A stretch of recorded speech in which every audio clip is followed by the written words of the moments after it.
ખેડૂતોનું ઉગ્ર આંદોલન સુરતના માંડવી તાલુકાના વીરપુર ગામમાં ખેડૂતોનું આંદોલન વેગ પકડી રહ્યું છે।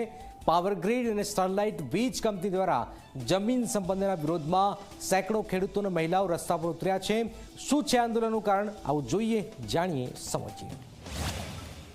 ખેડૂત સમાજ જિંદાબાદ, ખેડૂત સમાજ જિંદાબાદ, મારી માંગે જિંદાબાદ, સરકાર હમણે કરતી હૈ।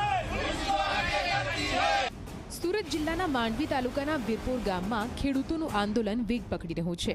પાવર ગ્રીડ અને સ્ટરલાઇટ વીજ કંપની દ્વારા વારીજે લાઇન માટે જમીન સંપાદનના વિરોધમાં સેંકડો ખેડૂતો રસ્તા પર ઉતરી આવ્યા છે।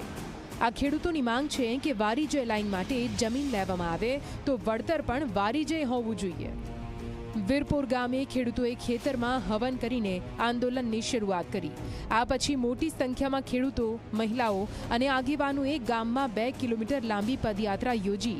આ દરમિયાન ખેડૂતોએ ઉગ્ર સૂત્રોચ્ચાર પણ કર્યો। આ આંદોલન સરકાર માટે અમારે જમીનમાંથી જે પાવર ગ્રીડની લાઈન જાય છે એના માટે ચાલુ થયું છે। અમે કેટલો ટાઈમ થયા, 2 વર્ષ થયા, એના માટે લડત લડી રહ્યા છે, પણ કોઈ જવાબ આવતો નથી કંપની જવાબ આપતી કે નથી કોઈ સરકાર જવાબ આપતી। એના માટે આ આંદોલન અમે લડી રહ્યા છીએ। ખેડૂતોના ઉગ્ર વિરોધને પગલે વીરપુર ગામ પોલીસ છાવણીમાં ફેરવાઈ ગયું છે। સ્થાનિક વહીવટી અને પોલીસ દ્વારા સ્થિતિ પર નજર રાખવામાં આવી રહી છે। જો કે ખેડૂતોએ હાલ પૂરતું આંદોલન સ્થગિત કર્યું છે, પરંતુ આગામી દિવસોમાં ફરીથી પદયાત્રા યોજવાની ચીમકી આપી છે।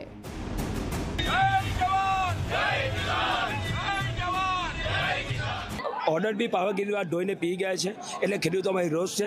કલેક્ટર સાહેબનો ઓર્ડરનો અમાન્ય રાખ્યો અને ખેડૂતો વળતર ન ચૂકવું, એના લીધે આજે ખેડૂતો ભેગા થયા છે અને આ મોટી એક રેલીનો અને ગામે ગામ પદયાત્રાનું આયોજન કરેલું હતું, પરંતુ વહીવટીતંત્ર દ્વારા એવું આશ્વાસન આપવામાં આવ્યું કે તમે એક હપ્તો થોભી જાઓ, અમે તમારું સુખદ અંત લાવીશું, તમારી જે માંગણી છે પૂરી કરીશું। એટલે આજના પૂરતું અમારે આ રેલીનું આયોજન, પદયાત્રાનું આયોજન અત્યારે મોકૂફ રાખ્યું છે, બંધ નથી રાખ્યું, મોકૂફ 1 અઠવાડિયા માટે બંધ રાખ્યું છે।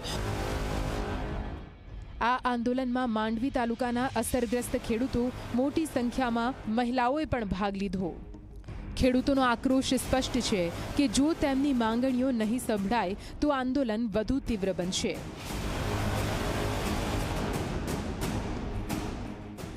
આ એક જે 765 કેવીની જે લાઈન જવાની એ ટોટલી કોમર્શિયલ લાઈન છે, વાણિજ્ય લાઈન, ઇન્ડસ્ટ્રીઝ માટે, અને એના ભાગરૂપે ખેડૂતોની જમીન સંપાદન કરવા માગે છે।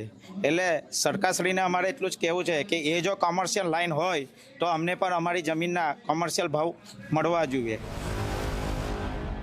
સુરત જિલ્લાના આ ખેડૂતોનો સંઘર્ષ જમીન અને જીવનની લડાઈ છે। પ્રશ્ન એ છે કે શું તંત્ર અને કંપનીઓ આ ખેડૂતોની માંગણીઓ પર ધ્યાન આપશે? આગામી દિવસોમાં આ આંદોલન કઈ દિશામાં જશે?